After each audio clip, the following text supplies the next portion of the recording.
কিয়ামতের ময়দানে আল্লাহ রাব্বুল আলামিন আমাদের জন্য আল্লাহর হাবিবকে সুপারিশ করার ক্ষমতা দিয়েছে। কোন নবীকে এটা দেয় নাই। কেমন নবীর উম্মত হতে পেরেছি আমরা? রব্বুল আলামিন বলেন, ওয়া মিনাল লাইলি ফাতাহাজ্জাব বিহি নাফিলাতান লাকা আসা আন ইয়াবআসাকা রাব্বুকা মাকামান মাহমুদা। আল্লাহু আকবার। আল্লাহ রাব্বুল আলামিন আমার নবীকে আদেশ দেয়, ও নবী, আপনি রাতে ওঠেন, তাহাজ্জুদের সালাত আপনি আদায় করেন, এইটা আপনার জন্য নফল হিসেবে গণ্য হবে। নবী আশা করা যায় রব্বুল ইজ্জাত আপনারে মাকামে মাহমুদে স্থান দিবে। সুবহানাল্লাহ পড়ে। এই যে মাকাম মাহমুদা, কয়েকটা তাফসীরের কিতাবে এসেছে, এই মাকাম মাহমুদা মানে আল্লাহ নবীকে কিয়ামতের ময়দানে সুপারিশ করার সম্মান দেওয়া হবে। আমাদের এখানে মনে করেন একটা দুইজন মানুষের বিচার হইতেছে, কয়জন? এখন একজন মানুষের একটা শাস্তি কার্যকর হয়েছে। কি হয়েছে? শাস্তি কার্যকর হয়েছে। এখন এলাকার যেই সেই লোক এসে কি তার শাস্তিটা বন্ধ করে দিতে পারবে? কথা বল না। যেই সেই মানুষ এসে কি ওই শাস্তি বন্ধ করতে পারবে? এলাকার চেয়ারম্যান যদি একটা সিদ্ধান্ত দেয়, তাহলে সেটা বন্ধ করার জন্য কি একজন যেন তেন মানুষ যথেষ্ট? যথেষ্ট নয়। একজন সম্মানিত বা একজন উচ্চ মর্যাদার মানুষের দরকার কি আছে না নাই? এখন আপনি দেখেন, কিয়ামতের ময়দানে কিছু কিছু লোকদের সিদ্ধান্ত হয়ে যাবে যে এরা জাহান্নামে যাবে, কিন্তু আল্লাহর হাবিবের সুপারিশ ক্রমে সেই মানুষগুলোকে আল্লাহ রাব্বুল আলামিন জান্নাতে নিয়ে যাবে। তাহলে আল্লাহর কাছে আল্লাহর নবী কতটা সম্মান, কতটা মর্যাদা। দেখেন একটা হাদিস আপনাদেরকে শোনাই।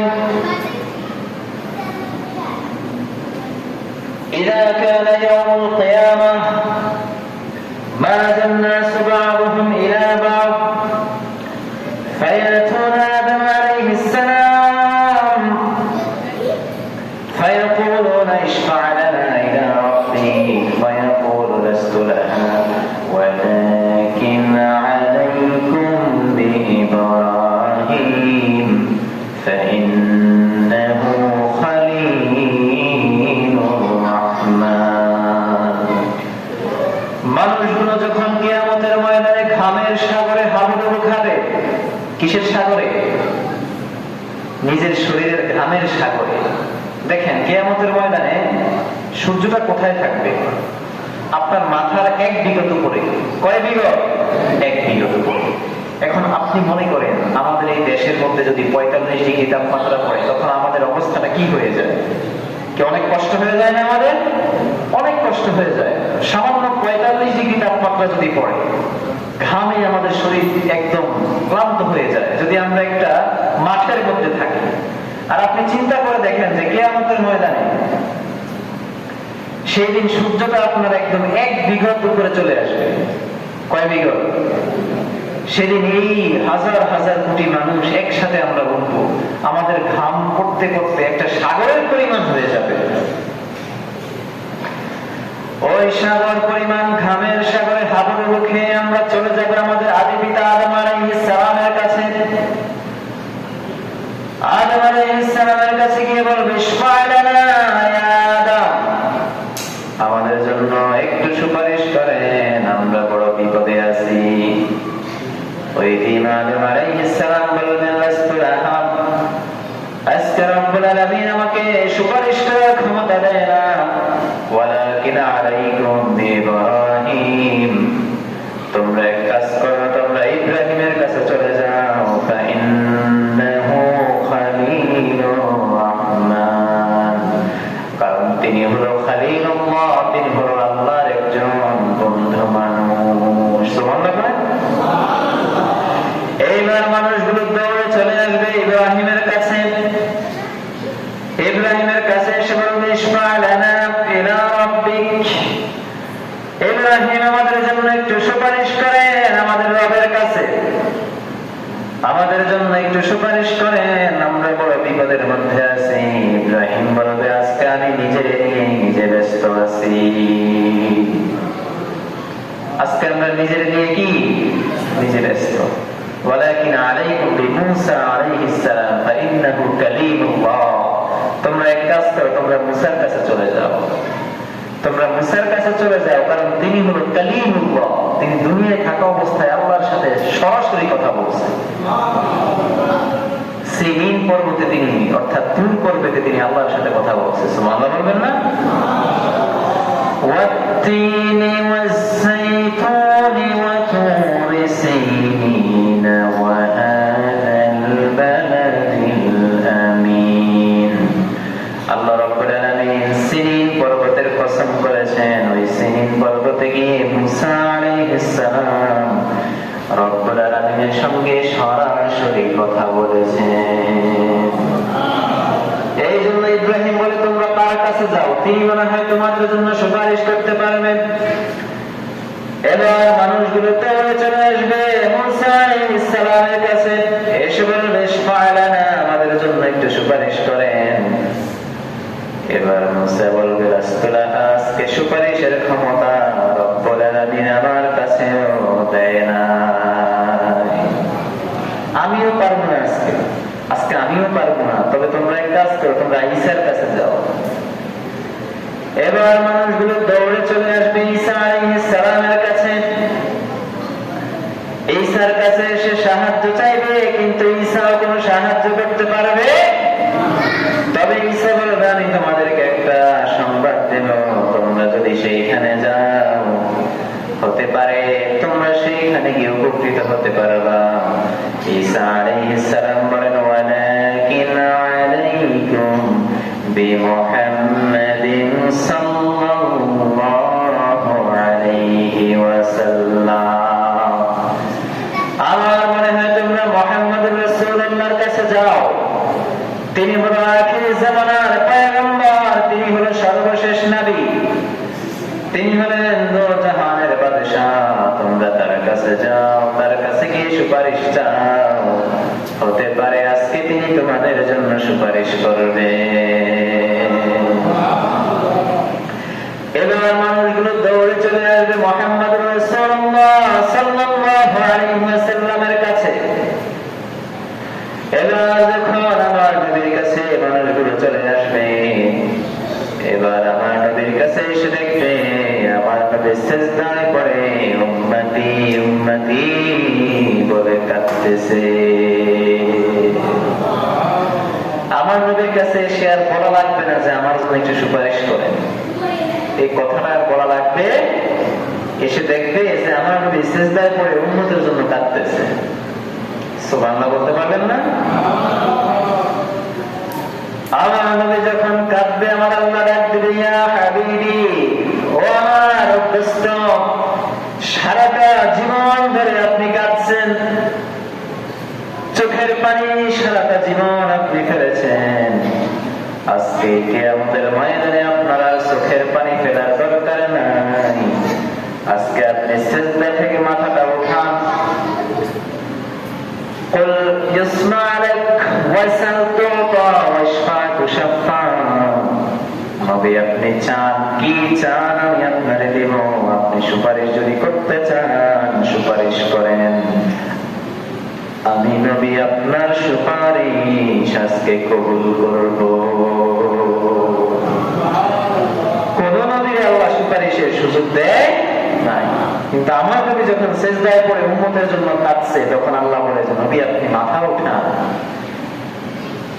আপনি মাথা উঠান, আজকে আপনি সুপারিশ করেন, আজকে আপনার সুপারিশ আমি আল্লাহ কবুল করে নিব।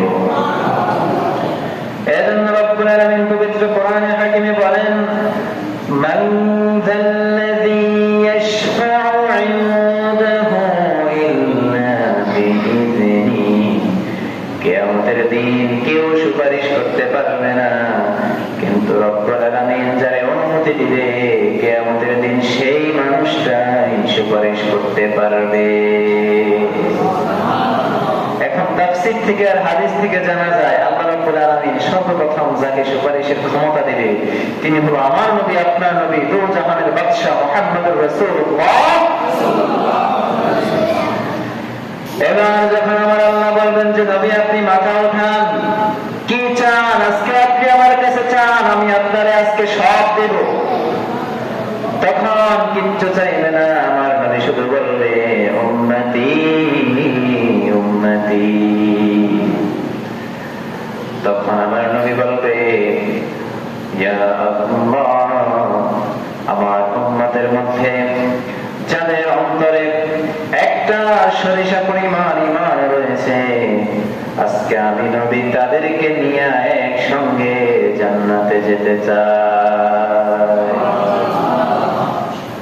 হাদিসটা আরো অনেক লম্বা, আমি সংক্ষেপ করে দিয়েছি। আরো আগে অনেককে নিয়েছে, যারা ভালো ঈমানদার, পাক্কা ঈমানের অধিকারী, তাদেরকে নিয়েছে। শেষের দিকে এসে যখন আবার তিনি সিজদায় পড়লেন, তখন আল্লাহ বলেন আবার কি চান, আল্লাহ বলেন আবার কি চান। তখন আমার নবী বলে যাদের মধ্যে একটা সরিষা পরিমাণ ঈমানও আছে, আল্লাহ আজকে আমি তাদেরকে নিয়ে জান্নাতে যেতে চাই। এবার আল্লাহ বলেন ঠিক আছে, আজকে কিয়ামতের দিন আপনার আমি ফেরাইয়া দিব না। আপনার উম্মতের মধ্যে বেছে বেছে যাদের অন্তরের মধ্যে একটা সরিষা পরিমাণ ঈমান রয়েছে, নবী তাদেরকে নিয়ে আপনি জান্নাতের মধ্যে চলে যান। এবার আমার নবী রওনা হবে জান্নাতের দিকে, কিন্তু আবার থেমে গেলেন। থেমে গিয়ে হঠাৎ করে আবার তিনি সিজদায় পড়ে কাঁদতে লাগলেন। সুবহানাল্লাহ বলেন। আল্লাহ বলে নবী গো আবার কেন সিজদায় গিয়ে কাঁদেন? আপনার উম্মতের মধ্যে একটা সরিষা পরিমাণ ঈমান যাদের আছে, তাদেরকেও আমি আল্লাহ জান্নাতের সার্টিফিকেট দিলাম। এরপরে আর কি চান গো নবী, আপনি বলেন। আরো দিন,